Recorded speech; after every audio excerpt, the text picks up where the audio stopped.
Tudo bem? Tudo bem, melhor agora, André. Eu primeiro quero agradecer imensamente a aceitação do convite. Eu fiz o convite aqui para o André fazer essa live, não só porque eu tenho uma admiração enorme pelo André. O André é Opa, um dos grandes administrativistas hoje do Brasil. E para quem não conhece o André tem um currículo vasto. Ele é professor da UERJ, ele foi mestre, fez mestrado e doutorado na UERJ também. Tem um LLM pela Yale, né, que é uma das principais universidades do planeta. É procurador do Estado e um grande autor. E aí eu li recentemente a obra dele, eu achei super curioso o título. E se já não fosse pelo André, eu já teria lido a obra de qualquer maneira, mas o título ainda me chamou mais atenção. Eu falei, nossa, vamos fazer uma live com o André para ele falar desse livro que eu achei maravilhoso, um livro obrigado. leve, uma leitura fácil. E como você tem o costume de escrever, né? Eu tenho algumas obras do André, eu gosto muito do Direito Constitucional Regulatório, o seu livro lá mais antigo, do Poder Regulamentar, que eu acho que foi uma das suas primeiras obras, Foi o primeiro. maravilhosa, né? Foi o primeiro livro? Foi o primeiro livro. Aquele livro foi magnífico. Foi o Binemboy que fez o prefácio, se não me engano, o Binemboy, né? Do Aragão. Gustavo fez a orelha, o Aragão que fez o prefácio. É, Cercado só de craques, né? é, Desde a primeira publicação. é. E, e eu acho assim, acho que esse é um breve currículo do André. Eu acho que o André ele é uma pessoa, né, incrível, e, enfim, um professor também incrível. E eu falei, vou fazer uma live com o André para falar do livro, que é super curioso. Acho que depois de um artigo que o Carlos Ari escreveu sobre direito administrativo entre clipes e negócios, que foi um título muito legal, eu acho que esse título aqui me chamou tanto a atenção quanto aquele título do Carlos Pô, que Ari. comparação. Fico honrado com, pô.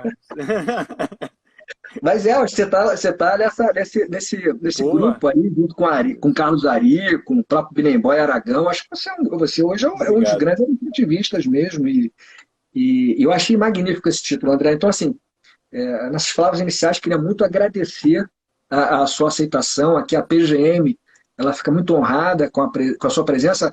A gente tem feito um belo diálogo com a PGE, né? Nós temos recebido aqui grandes procuradores de Estado e você faz parte desse time aí da PGE, que é um time brilhante. E eu queria que você falasse um pouquinho, logo de início, de onde veio essa inspiração para o título, que eu achei realmente magnífico, Direito Administrativo de Carne e Osso. Para É, quem ainda não viu a obra do André aqui, ó. obrigado pelo jabá. É, poxa, Rafael, muito obrigado pelo convite e muito honrado de estar aqui falando contigo nesse espaço privilegiado da PGM, né, que eu tanto admiro, de tantos juristas brilhantes como você, né, o trabalho incrível que você tem feito junto ao Sejur, né, de divulgação do conhecimento gratuito para que todo mundo tenha acesso. Sabe, Rafael, esse último ano, né, os 2 últimos semestres, é, as aulas foram online na UERJ, né, assim, na graduação, o que foi, na minha opinião, assim, eu senti muita falta da presença física, sabe, e ainda mais que a maioria dos alunos não abre o vídeo. Então é triste. Eu falo, gente, por favor, abre o vídeo, faz assim, hoje eu tô carente e tal. Você faz aquele, né? Mas uma coisa que era muito bacana, que eu achei muito bacana, que para mim veio para ficar, é o ambiente que foi criado na UERJ, chama AVA, ambiente virtual de aprendizagem, que chama. E o ambiente virtual de aprendizagem, na verdade, ele é um sistema que foi comprado, adquirido pelo ano, não foi o UERJ que desenvolveu, né? Ele foi comprado. Eu acho que é Moodle o nome do sistema, que parece que é um negócio... Aí depois fui pesquisar, que é usado por Colômbia, várias universidades grandes usam. É um puta sistema. Desculpa aí, falei desculpa aqui. Mas o negócio funciona muito bem. E aí, mesmo na aula presencial, eu vou continuar usando, porque você coloca as aulas, né? A aula do dia tal. Aí eu boto, sei lá, ato administrativo. Aí eu posso botar meu roteiro, eu posso colocar os slides, eu posso colocar vídeos, né? Por isso que eu ia falar. Aí os vídeos da PGM, vários eu coloquei lá para os alunos, sabe? Vários eu Legal. coloquei. E aí fica lá, vai ficar assim, isso virou um material do curso de Direito Administrativo incrível, né? E, assim, e as lives que vocês fizeram, que você fez, né? E coordenou, assim, agora fazem parte desse material, né? e além do seu livro, que é um livro que eu recomendo muito para meus alunos, né, o seu curso de Direito Administrativo, que já está eu esqueci até a edição que está. Está na nona. Nona edição, tá vendo? Quase 2 dígitos já. E eu tô com ele aqui, com a nona edição. Agora eu não sei onde está. Tá aqui, ó. Tá vendo? Vou provar que eu tô nona edição.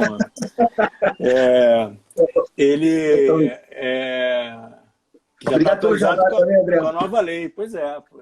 Você nem precisa, você vê best-seller. Eu tenho que inventar título diferente para tentar vender livro. Um amigo falou, pô, André, que porra é essa de carne e osso? Depois vai ter em espírito, né? Vai ter, o que é isso? Aí botou aquele meme esqueci do kardecista famoso brasileiro lá de Uberaba. Kardec. Não, o brasileiro. Não, o brasileiro? O que fazia psicografado. Ai, meu Deus. Como é que é? Não, Frei Luiz aqui no Rio. Não, eu esqueci o nome. Ele já morreu. Né? Teve o filme em homenagem a ele, né? Isso, que é lindo o filme. Eu vi o filme, maravilhoso. Deu branco agora. Chico Xavier, obrigado.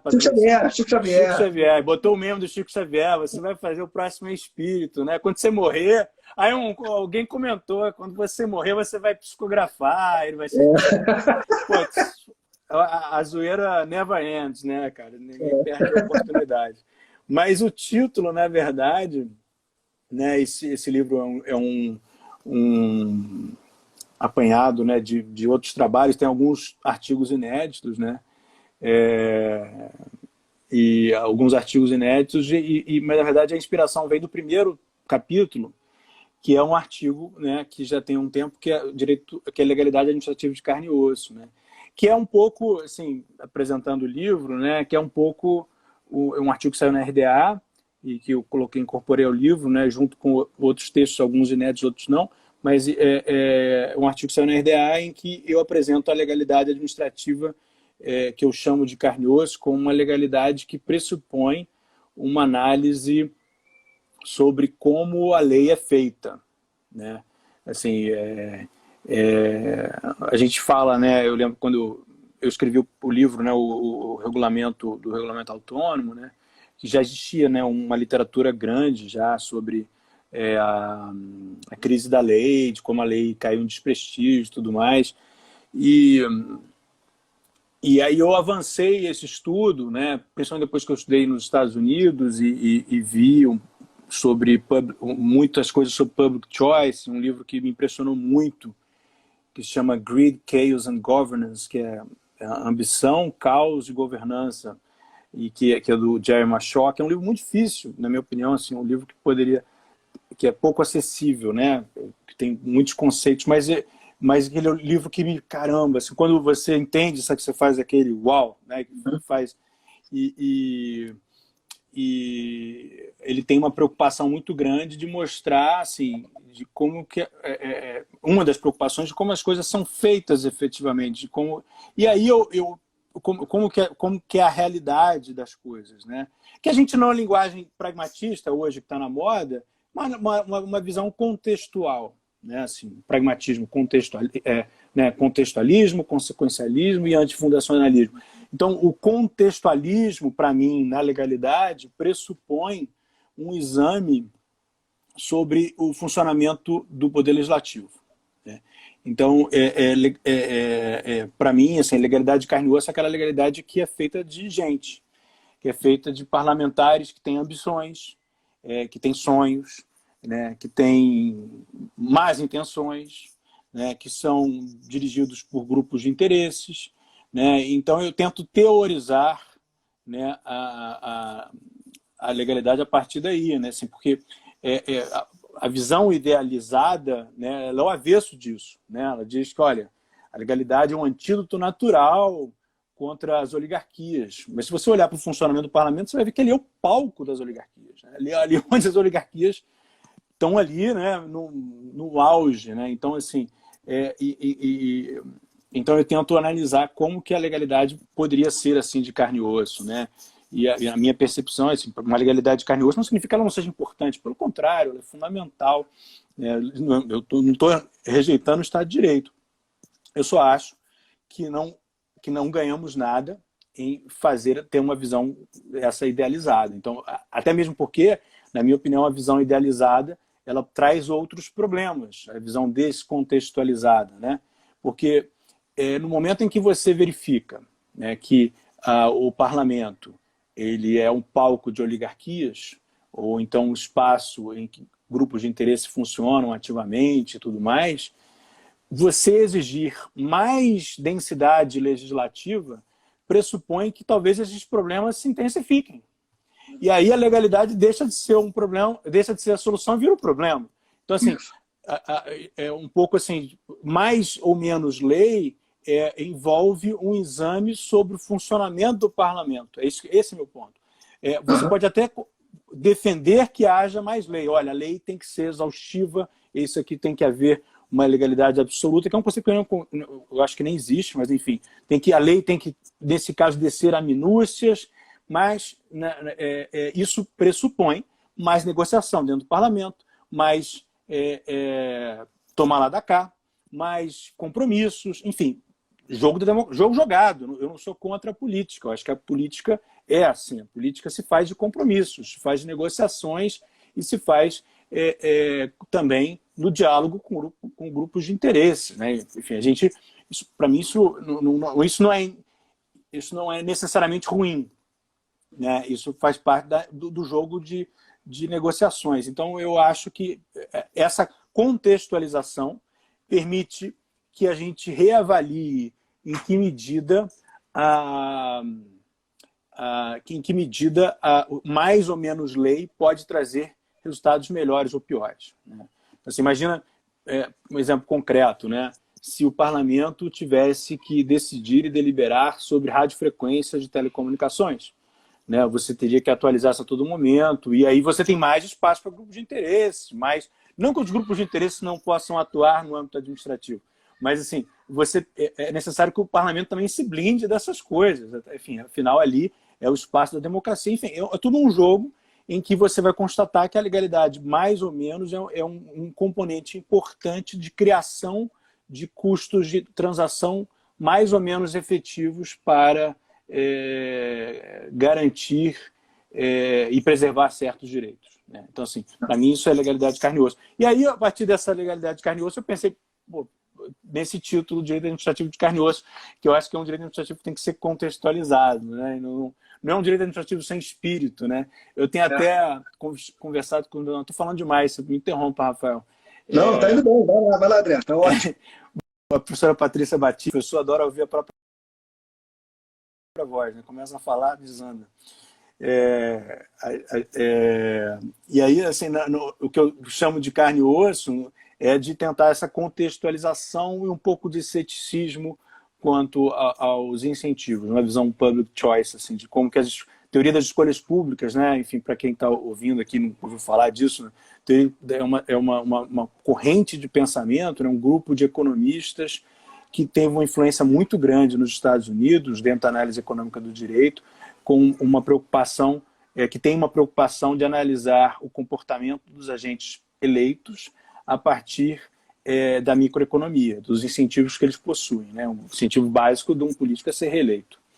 Que é bom, ótimo, né? O sujeito que quer ser reeleito, ele tem incentivos para agir, para favorecer seus eleitores. Às vezes funciona, às vezes não funciona, né? Às vezes isso não funciona. Até hoje foi o melhor sistema que a gente arrumou, né? Então, eu acredito na democracia, mas eu acredito que a gente precisa olhar a democracia com um pouco de ceticismo e, a partir disso, a gente pode repensar institutos de direito público e repensá-los a partir dessa recontextualização que eu chamei aqui de carne e osso, né? Enfim, acho que é um pouco... Eu achei super interessante o primeiro texto logo do livro, da legalidade. Ele me remeteu àquela sua primeira obra de poder regulamentar, porque lá você já, com uma outra fundamentação, mas lá você já fazia uma análise do princípio da legalidade. Você até falava lá, eu me lembro bem, quando você lançou o livro de reserva de administração, enfim, que era uma questão que poucos falavam naquele momento que você publicou a obra. E quando você trouxe essa pegada da public choice, e logo na sequência, no segundo artigo do livro, você fala de análise econômica do direito, e fala da interdisciplinaridade, fala do princípio da eficiência, eu vi logo de cara essa pegada de análise econômica, né? Não só da escola da Public Choice, mas de outras Isso. escolas, para a gente instrumentalizar essa análise mais atual do direito, não aquela ideia, não análise idealizada, digamos, abstrata, teórica, talvez ali do Clips, como dizia lá o Carlos Ari lá atrás, mas uma visão mais pragmática, que eu acho que É. essa tendência, né, André? Eu acho que a gente precisa avançar, né, para uma percepção de direito administrativo. Estou folheando aqui o livro, uma percepção de direito administrativo que esteja mais próxima da realidade. Assim, eu acho que a gente tem mais chances de melhorar a realidade conhecendo como ela funciona, né? Eu acho que é um erro a gente partir para idealizações. O que não quer dizer, e eu converso muito isso com os meus alunos, Rafael, que a gente não precise das idealizações também. Né? A gente tem assim, qual é o papel, né, das mitificações? Qual é o papel das ideias, dos tipos, né, dos ideais regulativos que se falam? Né? Eles têm um papel, né? Mas o fato é que muitas vezes os institutos jurídicos são construídos apenas a partir desse papel, até mesmo porque o nosso raciocínio é o raciocínio do dever ser, né? Então a gente quer que seja assim. Então, assim, se a gente quer que seja assim, a gente acaba... O Zé Vicente aí. É deprimente mesmo, é triste, né? Nós somos, né?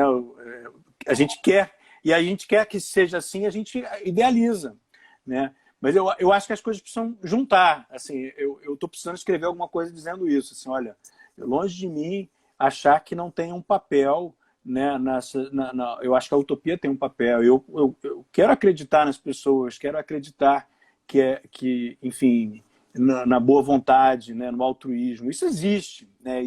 Essa é a principal crítica que a Public Choice recebe mesmo, né, Zé? E assim, o Bruce Ackerman é um crítico feroz da Public Choice. Ele fala exatamente isso. Olha, vocês vão querer me convencer que os Founding Fathers e tantos outros não tinham boas intenções quando criaram isso. Acho que não, acho que tinham, né? Mas isso não significa dizer que a gente não deva pensar aí as instituições a partir de uma visão um pouco mais cética, né? Eu acho que as coisas podem se combinar e uma tem, né, a contribuir com a outra, né? A agenda progressista ela tem a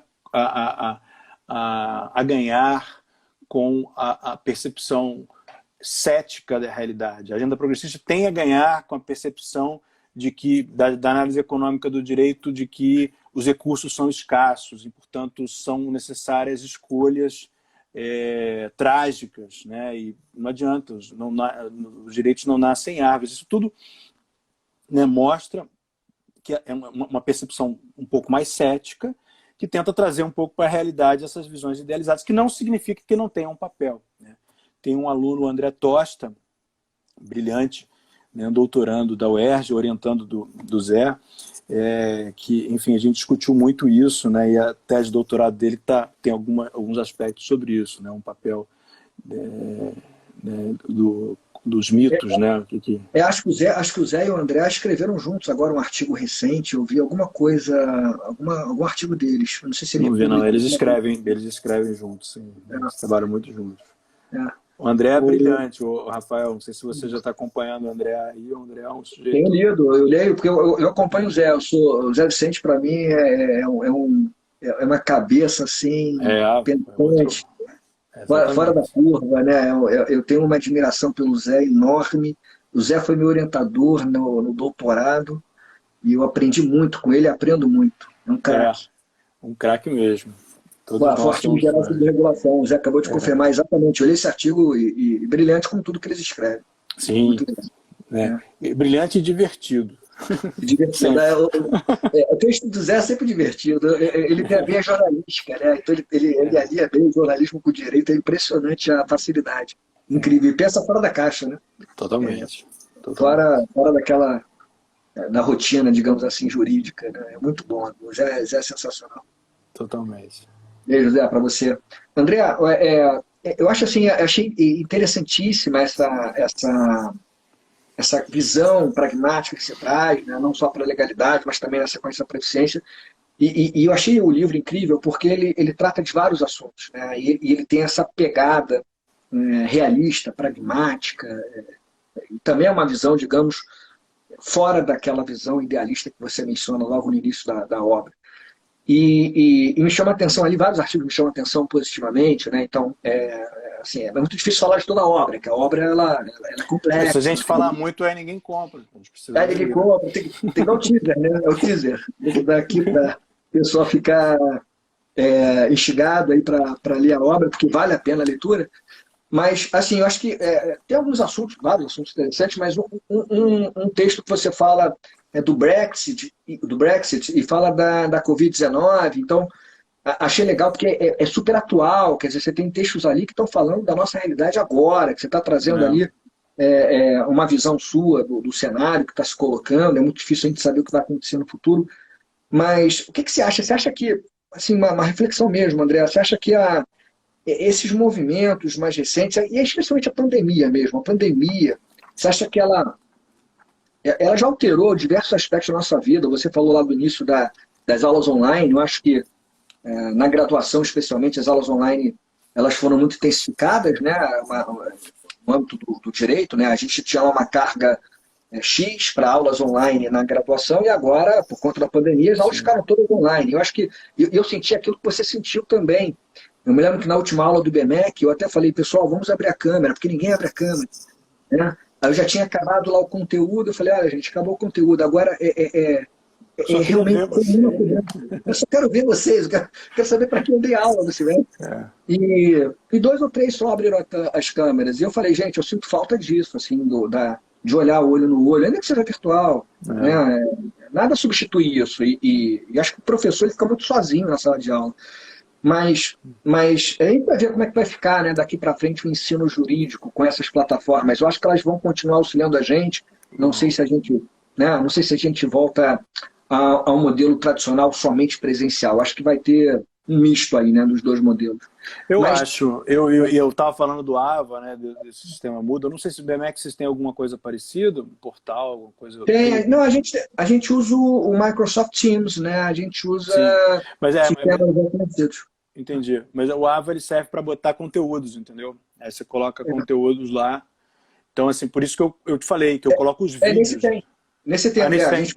A gente bota arquivos, a gente faz as questões de prova por ali também, tudo é pelo sistema. Pô, mas eu acho que esse material, assim, não tem preço, né? Você vai ficar com aquilo, porque tá tudo organizado, né? Coitado do cara da Xerox da faculdade, o sujeito que já não existia mais, porque os alunos de hoje não tiram cópia, né, Rafael? A gente eu ficava na fila lá para tirar Xerox, toda semana tirava um catatal de Xerox. Né? Hoje os alunos têm uma cabeça diferente, estão acostumados a ler, né, no PDF, muito mais do que eu, certamente. E agora você posta conteúdos audiovisuais, você coloca podcast do Egon, que é sensacional, né? Eu mandei meus alunos ouvirem, olha, que é ótimo, né? Enfim, então assim, eu acho que isso muda, né, a forma de relacionamento de formação do conhecimento, de alguma forma. Eu não sei como é que vai ficar. Eu acho que vai ter ganhos, vai ter perdas, mas eu acho que a gente tem como agregar, né, Rafael? Eu acho que, na minha opinião, nada substitui ainda ir para a biblioteca, para pegar um livro e tal, eu não consigo. Mas eu acho que as duas coisas podem se somar, né? Eu acho que os alunos têm muito a ganhar com isso, né? E você fala muito bem, eu acho que o ensino jurídico vai passar aí por uma revolução, né? Por conta... A gente falava CUSP-GIS, né? Só CUSP-GIS. Agora é mais, né? Você tem CUSP-GIS, lives. Os alunos vão lá, assistem, né? Comentam. O professor assistiu palestra de fulano e tal. Então é interessante, rico, né? Essa possibilidade, né?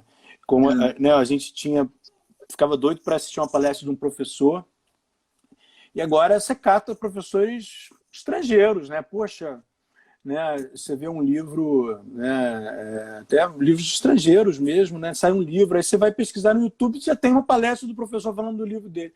Isso é incrível, né? E você assim, saber usar isso, né? E a gente tendo essas plataformas, isso muda muito essa possibilidade, né? Mas, aquele livro do Michael Sandel, o Justice, que ele tem aquela aula inaugural em Harvard, que eu falei, gente, o pessoal lendo o livro, como eu gostei muito do livro, eu falei, gente, você pode assistir a aula dele, tá lá no YouTube. E para quem tiver, para quem tiver dificuldade, tem legenda ainda, tá tudo certinho lá. Então é só acessar, não só para Harvard. Você não cita Boston. Exato. Você tem essa possibilidade de, né, você buscar outros... Né, o mundo se abre, né? Se a Amazon já era uma revolução para a gente, quando eu fiz mestrado em 2006, né, que já era uma revolução, caraca, eu consigo comprar facilmente esses livros, né? E agora você compra e no mesmo dia você pode assistir uma palestra online do professor que lançou o livro, né? Ou então um podcast, enfim, já tem uma série dessas possibilidades, né? Que mudam a nossa vida, né? Mas o que eu vou falar sobre o texto, né? Esse é o capítulo 4 que você mencionou, Estado Regulador, Democracia e Ciência. Esse é inédito, esse texto. Eu escrevi em coautoria com o Renato Toledo, o professor Renato Toledo, que é outro brilhante, né? Que agora é doutorando da USP, né? Cria da UERJ, que agora está na USP fazendo doutorado lá. E esse texto, na verdade, eu escrevi 2 artigos, né, separados, pequenos, né? Um deles que saiu no professor Paulo Modesto, né, do Direito do Estado, e outro foi no Globo. Aí eu queria desenvolver isso de forma mais acadêmica, eu chamei o Renato. Renato, me ajuda aqui, a gente faz... Porque esses 2 casos mostram, né, assim, uma discussão um pouco mais teórica, né, de fundo do direito administrativo e que tem repercussões práticas, né, que é um tema que eu gosto muito, sobre legitimidade do direito administrativo, né? O que legitima o nosso direito, né? O caso do Brexit, de um lado, ele traz à tona a discussão sobre a necessidade de legitimidade democrática. O direito administrativo, a gente fala tanto da técnica, da expertise, né? Mas não adianta isso tudo se não tiver um referencial democrático. Não adianta. As coisas precisam caminhar juntas, né, Rafael? Isso desenvolveu um pouco um artigo mais antigo que eu escrevi com o Gustavo, entre a política e a expertise, da Anatel. Porque aqui não adianta, assim, a gente, por mais que a gente queira, né, ser governados por técnicos, no fundo nós acadêmicos é a nossa ambição, né? A gente gostaria que todo mundo fosse, né, fôssemos governados por filósofos, né? O Dworkin não tinha vergonha de dizer os juízes têm que ser filósofos, né? Então, a gente gostaria, a nossa ambição é essa, mas a vida não é assim. Então, você precisa de uma relação democrática, né? E o caso do Brexit, quando eu vi aquele Nigel Farage, né, o nome dele, que é aquele líder hiperpopulista do partido do Brexit, né, que ele deu um discurso lá, e aí quando eu li sobre o discurso, aí fui assistir o discurso, tá vendo? Aí eu assisto o discurso no YouTube, que ele falava, olha, não quero mais que a burocracia de Bruxelas diga como é que eu vou viver na Inglaterra, não vou ter esses caras, né? E, cara, ele tá verdade o que ele está dizendo, né? Não é mentira que ele está falando, né? A burocracia técnica, né, vai dizer como é que vão ser minhas estradas, como é que vão ser, quais são os parâmetros de qualidade da água que eu vou vender, e o produtor de leite lá do interior da Inglaterra quer produzir o leite de uma forma, mas quem manda é a União Europeia, a Comissão Europeia. Eu falo, pô, quem são esses caras para mandar na minha vida, né? E assim, é legítimo que ele diga isso. Né? Eu tenho certeza de que tudo isso foi pensado de forma técnica e tal, mas é legítimo que ele tenha esse incômodo, né? E ele conseguiu despertar uma insatisfação majoritária que fez com que a Inglaterra cometesse esse ato que, para mim, pelo menos, soa meio irracional, né? Enfim, e a democracia, se for mal conduzida, provoca reações irracionais, e a gente não precisa citar exemplos concretos para dizer isso, né? A gente ela precisa... Então, assim, o caso do Brexit me mostra assim, como que no direito administrativo precisa ficar atento a isso, né? Assim, olha, a gente um direito que tem que se preocupar com a burocracia enquanto aparato estatal, né, técnico, que informa e interpreta a lei de uma forma científica, né, mas, por outro lado, que precisa olhar para a democracia. E o caso Covid mostra o outro lado, extremo, né, de como que a democracia, se de um lado precisa se preocupar com a representatividade, né, com a necessidade eleitoral, com assim, como eu vou atender as demandas desse produtor de leite do interior da Inglaterra, né, por que o sujeito que produz queijo Minas tem que se preocupar com as normas da Anvisa para ele vender o queijo dele, trazendo para a nossa realidade, que aliás é uma discussão real no Brasil, né? O queijo Minas, ele sofre para poder sair de Minas, porque ele não é pasteurizado, o queijo Minas de verdade, né? da roça lá. Então, por que eu tenho que respeitar isso? Enfim, e aí você entra um pouco da ciência, né? E a discussão da Covid trouxe muito disso, de como que a expertise tem um papel fundamental no funcionamento da democracia. E aí, para legitimar o direito administrativo. O direito administrativo, portanto, ele precisa dessas duas pontas, né? Ele precisa tanto de uma discussão sobre democracia, de olha, por que eu faço, mas também eu faço e faço com base científica, né? Não adianta fazer sem nenhuma base científica, porque aí você também terá uma decisão ilegítima. A decisão que é baseada tão somente no voluntarismo é tão ilegítima quanto a decisão que não é baseada em coisa nenhuma, né? Perdão, quanto a decisão que ignora mesmo majoritária, né, que ignora por completo o mínimo de conhecimento científico. Eu lembro que eu falava para meus alunos, assim, nas minhas aulas de direito administrativo, eu começo... direito administrativo tem 3 pilares: proteção de direitos fundamentais, promoção da democracia e o desenvolvimento do profissionalismo burocrático. Eu vejo assim. E nenhum vive sem o outro. Assim, os 3, você precisa... Né, a democracia informa a legalidade, e aí a vontade da lei vai orientar, enfim, a promoção de direitos fundamentais, que também é um mínimo, um escudo contra as vontades majoritárias, e um pouco de ciência, né? E aí eu sempre usava o exemplo, né? Você não faz um plano de vacinação, isso eu falava muito antes, né? Sem um mínimo de conhecimento científico, não adianta. Você não faz um programa de vacinação que ignore a ciência, ele é um programa ilegítimo. Ele é um programa ilegítimo. Você precisa de ciência para legitimar certas ações, né? Então, assim, eu acho que esses 2 casos mostram, né, Brexit, democracia, e que você precisa das 2 coisas, né? Então, como que... esse é um tema que me fascina, eu adoro esse tema, né? Dessa tensão, nessa tensão, enfim, permanente. Mas eu não vou fazer mais spoiler, não leiam o livro. Esse texto foi com o professor Renato Toledo, né? Essa questão da ciência e da atuação de governantes, às vezes, que desconsideram o conhecimento científico, enfim. Eu me recordei eu me recordei muito do artigo que você escreveu com o Binemboy, na época da Lindbe, naquela edição especial da RDA, da Revista Direito Administrativo da FGV. O Zé Vicente também escreveu sobre um dos artigos que vocês fizeram uma edição especial. Sim. Sobre os artigos 20 a 30, né, que foram incluídos em 2018. Eu fiquei 28, eu Gustavo 28. Você escreveu sobre 28, exatamente. O Zé, eu esqueci agora, o Zé Vicente escreveu sobre um determinado artigo, o Egon escreveu sobre o artigo 30, enfim, teve uma divisão muito legal e autores muito interessantes, né? E eu me lembro do seu artigo com o Binemboy, em que vocês falavam da responsabilidade, né, do gestor, do direito ao erro administrativo. Uhum. E eu me recordei muito desse artigo que vocês escreveram, porque o STF, durante a pandemia, foi chamado a julgar aquele caso, ou a constitucionalidade, né, da MP, exatamente.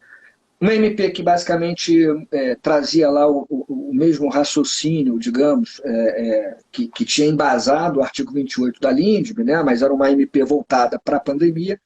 E por mais que ela não tenha sido...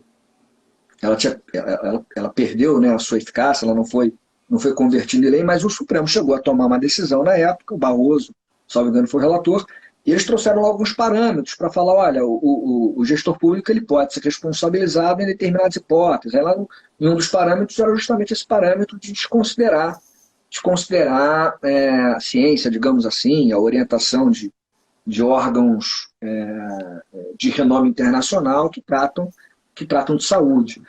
E acho que e aí eu fiz na minha cabeça eu já fiz aquela ligação entre o artigo que você escreveu, né, o artigo 28, e essa questão da ciência, Covid-19, responsabilidade de gestor, e eu achei muito legal essa, enfim, eu acho que dialoga muito bem o seu artigo lá da RDA com esse texto que você escreveu. Tem esse diálogo, sim, né? Eu acho que tem essa interface, né, entre o que é erro grosseiro e o que é desconsideração absoluta de orientações científicas, né? Existe essa interface, sem dúvida, né? O direito administrativo e o gestor público, enquanto alguém que é regido pelo direito administrativo, ele tem que ter essa cautela, né, de não ignorar por completo, né? Mas é claro que em algum momento haverá uma decisão, né? A decisão, né, e essa decisão ela é, de certa forma, soberana, vamos usar essa palavra, né? Porque ela, enfim, em alguns momentos você precisa chamar para a política, eu respondo por isso, né? O poder, né, tem um grande crítico da atuação da administração pública nos Estados Unidos. Nos Estados Unidos, a Academia Americana tem de tudo, né? Então, tem os livros que discutem a própria validade do direito administrativo. Um livro que foi muito lido, né, do Philip Hamburger, está até aqui, um cara com um nome bem legal, né, Philip Hamburger. E que ele defende que o direito administrativo basicamente é inconstitucional, né, porque ele pressupõe um processo de transferência de poderes. E tem um outro autor que se chama, eu não sei nem pronunciar o livro dele direito, ele escreveu, o título do livro dele é David Schonbrod, o nome dele, é isso aqui, que é Power Without Responsibility, How Congress Abuses the People Through Delegation. Ele escreve, o livro é como que o Congresso americano foi se despindo das suas responsabilidades, transferindo para o administrador público e, portanto, esse processo é inconstitucional. O Congresso deveria tomar a decisão, porque ele tem responsabilidade, né? Então, por isso que eu estou falando isso tudo para dizer que a política, em algum momento, tem uma decisão, né? E mesmo o gestor público, né, mesmo o burocrata, ele vai se pautar com conhecimento científico, mas tem uma hora que tem uma decisão, né? Então, no caso das telecomunicações, né, por exemplo, você vai escolher um modelo de telefonia celular. Você vai ter que decidir, né? Escolher técnica? Também, mas ela é política, né? Aí alguém tem que responder por isso, né? E nessas horas é interessante que seja o agente que tem alguma ligação com a vontade eleitoral, né? Perfeito. André, chegamos aqui ao final, né, pelo tempo da nossa live, foi um papo super descontraído. Eu não queria dar mais spoiler sobre a obra, mas a gente tocou em alguns assuntos que a obra trata muito bem, tem outros assuntos interessantes sobre liberdade econômica, você comenta muito bem a lei da liberdade econômica. Tem muita gente legal aqui também. Estou vendo as pessoas, tem muita gente legal aqui, bacana. Muita gente legal, muita gente legal. E eu indico até seu artigo que você escreveu no livro com Aragão sobre subsidiariedade, empresas estatais, parâmetro de intervenção econômica, eu indico lá no meu PPGD da Vida Meio, né, dos alunos. Aliás, indico também o artigo do Zé Vicente, sobre neorregulação, que é um tópico do livro dele sobre intervenção na ordem econômica, um livro também excelente. Enfim, queria muito agradecer, assim, André, agradecer muito, foi muito legal essa conversa, descontraída, acho que a gente tem muita coisa para falar, vamos esperar o pessoal ler a obra, agora comprar a obra, ler a obra, e aí, na sequência a gente vai tratando de assuntos mais específicos. Bacana. Acho que já tem um convite para próximas lives, enfim. Poxa, obrigado. Ainda mais. Obrigado pelo convite e agradeço à Procuradoria-Geral do Município, né, no seu nome, Rafael. É um prazer mesmo estar aqui. Um dia que eu estou feliz demais, eu tomei minha vacina hoje de manhã, chorei pra caramba, fiquei feliz demais. Graças a Deus, amigo, graças a Deus. Que privilégio, né? Acho que a palavra é essa, assim, uma responsabilidade, né? Minha mãe Minha mãe tomou no início, porque ela é profissional da saúde, ela chorou, ela falou, muita responsabilidade, André, muita... E é mesmo, né, cara? Pô, por que que, né, eu tenho direito, tantas pessoas no mundo, pensando nem no Brasil, não, né? Países que não tem uma pessoa vacinada, né? Então, assim, realmente, né, a Um gente tem privilégio. que... É um privilégio, é um privilégio. Muita gratidão, né? Isso me virou meio clichê esse negócio, É mas é isso. isso mesmo. O sentimento é pleno de gratidão, né? Porque por essa oportunidade, né? Estou muito feliz hoje e muito feliz de estar aqui batendo esse papo com tanta gente bacana. Uma pena enfim, fica legal porque tem essa oportunidade, todo mundo entra ali e fala, enfim, o live no Instagram tem esse lado bacana, né? E é isso. Poxa, compre um livro, né? No site da Editora Processo, e também nas melhores livrarias. Eu não tenho cupom, alguém perguntou se tinha cupom de desconto, eu não tenho, me desculpem, podia, da outra vez eu tinha, mas não tem mais não. Mas comprem lá, acho que não está tão caro quanto o livro do Não, tá Rafael, acessível, tá acessível. e nem tão caro quanto o livro do Marçal, que virou o meme aí do momento, né? O livro do Marçal, o pessoal está falando que quem compra. Eu comprei o do Marçal, tá Tem que aqui. declarar no imposto de renda, né? O Tem livro. que renda. A receita vai em cima. Pô, um negócio monstruoso, né, cara? Olha que o tamanho do bicho, né? É. O meu filho, cara, queria brincar com o papai, me presta esse livro que eu vou fazer um negócio. Eu falei, pai, Antônio, isso é um livro. Musculação, né? Vai fazer musculação. Meu filho tem 7 anos, né? Ele queria construir, usar para base para fazer alguma coisa de Lego. Eu falei, nossa, é um filme. É seu esse livro? É um livro? Eu falei, é um livro.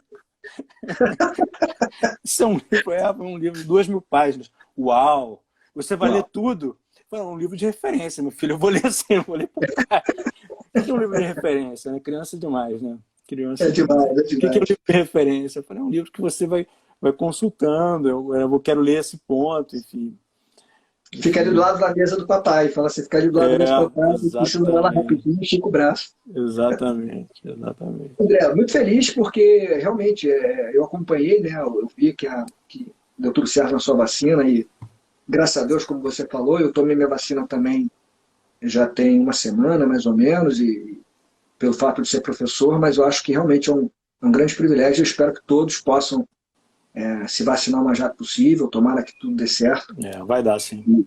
Vai dar, tenho Eu acho certeza. que a gente tem um horizonte muito positivo aí para o segundo semestre, eu acho. Está chegando muita vacina. Graças a Deus.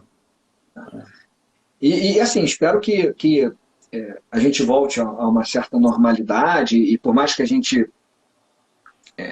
tenha aí os instrumentos virtuais, nada substitui o olho no olho, né? Esse contato físico. Nós, então, latinos, aí precisamos muito, né, dessa convivência. Nós somos um povo Abraçar, né? quente. Abraçar, bater nas exatamente. costas e tal. Exatamente, exatamente. Essa frieza do online, quando a gente dá aula e todos os alunos estão sem o vídeo, para mim realmente é o grande desafio. Eu falo para os alunos, falei, gente, eu sei que vocês ficam tímidos e tal, mas dar aula olhando só a minha imagem ou não olhando para imagem alguma, olhando para a tela de computador é muito frustrante, né? É muito melhor quando tem os alunos olhando para a gente ali, trocando ideia. Você vê aquela reação, né? O cara assusta, né? O que você fala.